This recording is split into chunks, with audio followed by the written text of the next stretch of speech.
thank this band for warming up the arena here for us tonight.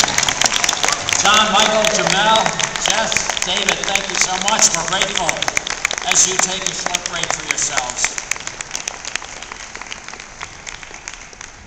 As we gather tonight and are so grateful for so many blessings to our community, we want to introduce now to you an individual who was given a new meaning and purpose to this university's historic commitment to service. Dr. Jim Mahar is a member of the finance faculty here at St. Bonaventure University School of Business. And when he's not teaching, the intricacies of ethical finance management. Jim is teaching students, faculty, staff, and friends of St. Bonaventure University what it really means to serve. He founded BonaResponds in 2005 in order to make a difference for the victims of the disastrous Hurricane Katrina.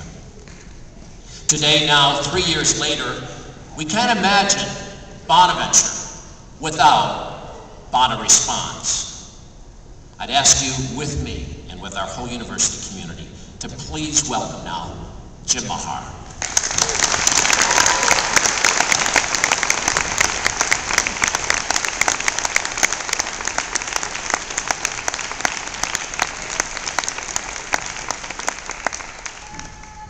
Thank you for coming out tonight for this special event.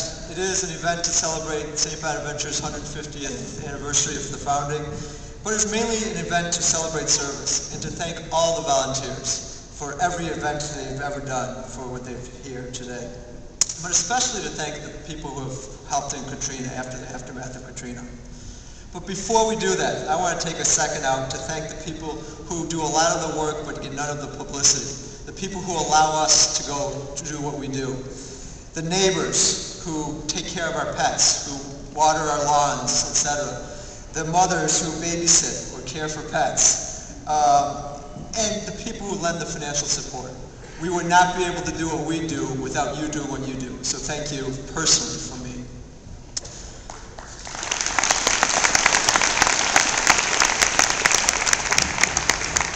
I was asked to tell the BonaResponds story and to be sure to document it with numbers. I think people understand I teach finance and it's a lot of numbers, so I will do that. Since the founding days after Katrina, approximately 800 BonaResponds volunteers have provided over $500,000 of services to our victims we've worked with. We have taken nearly 500 volunteers to the Gulf Coast. We've had the nation's second largest university-led service trip. We're not the nation's second largest university, in case we didn't know that. We've taken more people to the Gulf Coast in years 2 and 3 after the storm than almost any other university took the first year after the storm. We have gone to 7 FEMA disaster regions in 8 different states. We have responded to hurricanes, snowstorms, floods, tornadoes, and fires. We have had approximately 20 local service days, including one today, where volunteers fan out to a whole series of organizations in the area. And we've had at least 11 out-of-state trips to help those in need. Not to take anything away from what we do locally. We are here today to mainly honor those who have served in the Gulf. So consequently, the trips will get special attention. A BonaResponds trip is truly an amazing learning experience. Not only do the volunteers get to see parts of the country they may otherwise never have got to see, they also get to work side by side with people they never would have experienced, to see the people who have gone through a hurricane, who have just lost their homes. And work they do. If you've ever been on a trip or talked to anyone who's been on a trip, they are one of the most tiring experiences you can do. Modeled after the original Hands-On USA, now Hands-On Disaster Response, our mantra is, we can make things better. We may not make things perfect, but we can make things better. We go into areas that are still being guarded by the National Guard. We work with those who have lost everything, oftentimes their family and friends, and in some cases, only hours beforehand. We realize on these trips that everyone, from the rich to the poor, the young to the old, and the powerful and the weak, can be brought to their knees by natural disasters. And we also realize that everyone needs help from time to time. And unfortunately, all too often reminded that it could be us if it weren't for the grace of God. As you can well imagine, this environment leads to experiences that one would not get sitting at home for a lifetime or many lifetimes. And every one of our volunteers could tell countless stories that would demonstrate not only the reason for BonaResponds, but also how BonaResponds and how volunteering in general has impacted his or her life. Personally, I never tire of telling the story of our first trip. We were walking through the airport. For those of you who've been on subsequent trips and we've taken 22-hour bus rides, we flew the first one. Total strangers were walking up to us as we walked through the airport, hugging us and in tears, thanking us for coming, saying, "You have no idea what it means for you to be here." It's something that you can put no price on, and it had me hooked from that point on. As I said, every volunteer has a story to tell. I would now like to introduce Laura McDowell. Laura is one of our student leaders this year. She is an education major who has been with us from the beginning. She has the most Gulf Coast experience of any volunteer we have, and she truly gets what it means to be a volunteer. Laura?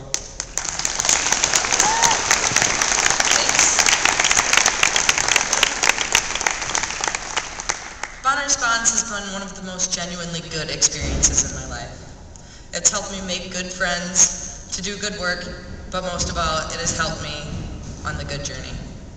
Mohandas Gandhi once said, "The best way to find yourself is to lose yourself in the service of others." BonaResponds has helped me to find myself and changed me into the woman that I want to be.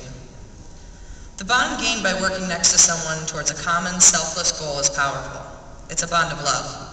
Love of Franciscan ideals, love for those who need it, love for our neighbors, and love for those who we work with. I've never had a typical winter or spring break, but I've always had a blast with the people in BonaResponds. The caliber of people who participate in service-related activities is stellar. They give up one of the most valued commodities to a college student, their breaks.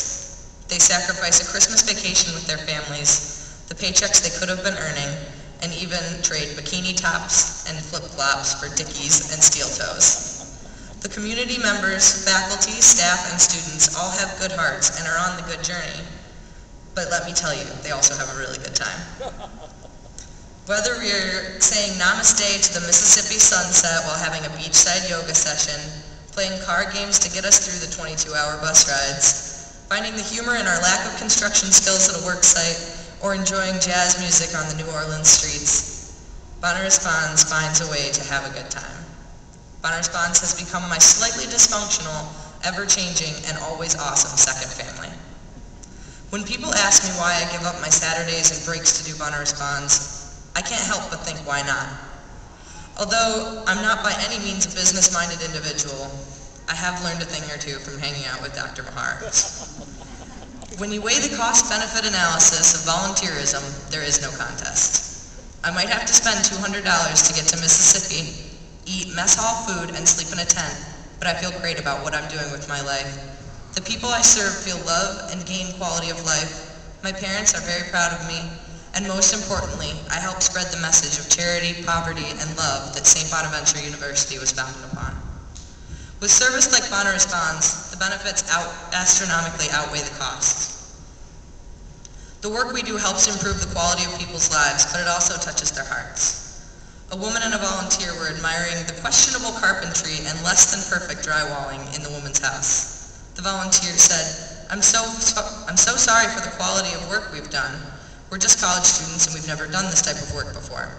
The woman said, every time I sit in my new living room, I see the imperfections in the walls and the wood, and I think to myself, oh, that one there's from that nice college in New York. I love that imperfection because it reminds me of the people who came to help me when I needed it most. This organization has given me family, friends, fun, an extraordinary passion for service that I'm confident will continue through the rest of my life, and a sense of self, and for that I'm extremely grateful.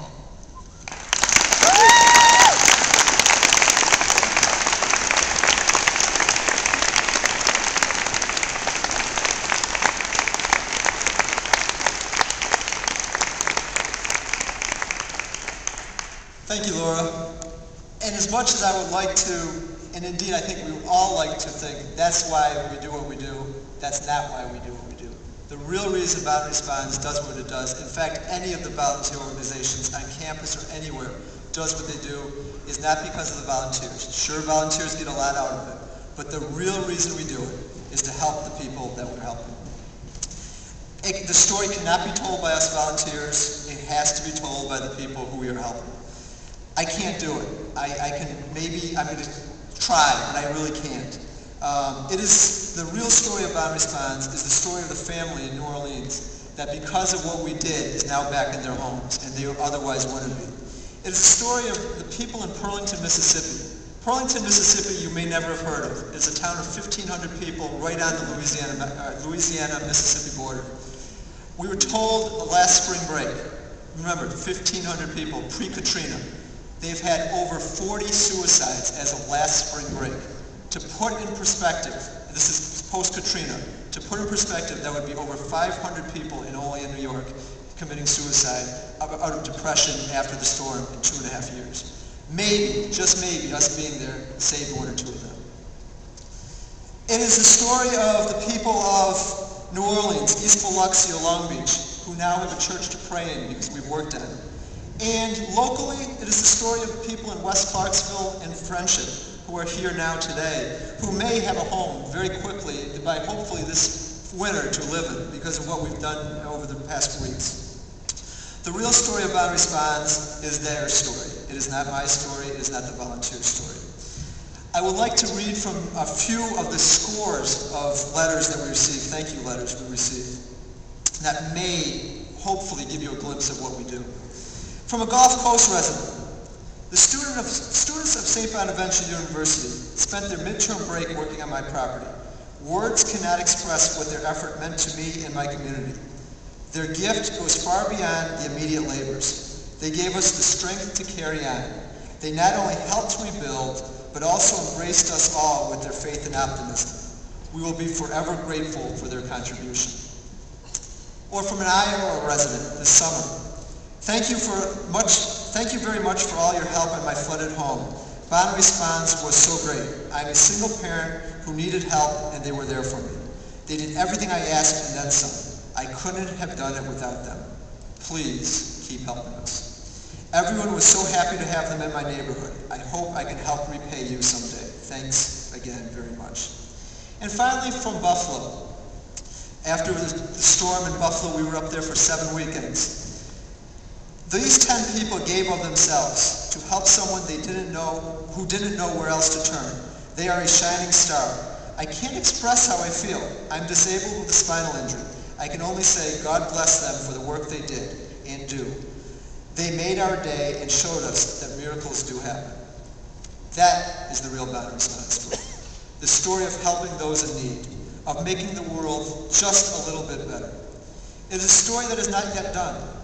It continues to play out. Today we had approximately 60 volunteers working in many areas, many local areas. They were building homes, making trails, painting porches, and walking dogs even. They were doing everything anyone can do. Next week, we have a group of volunteers going to Iowa. I am happy to announce that we now have a second van that will be going, so we do have some openings.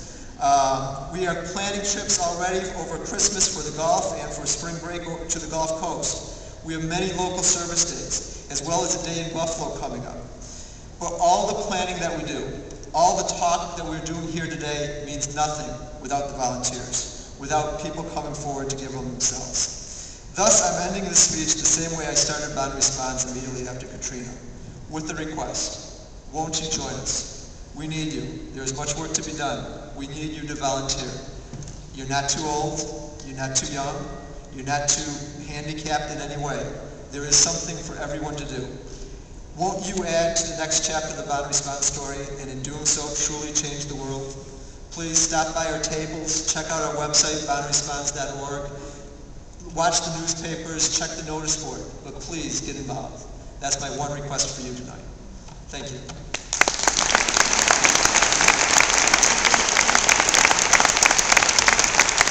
Let's give Jim, Laura, and BonaResponds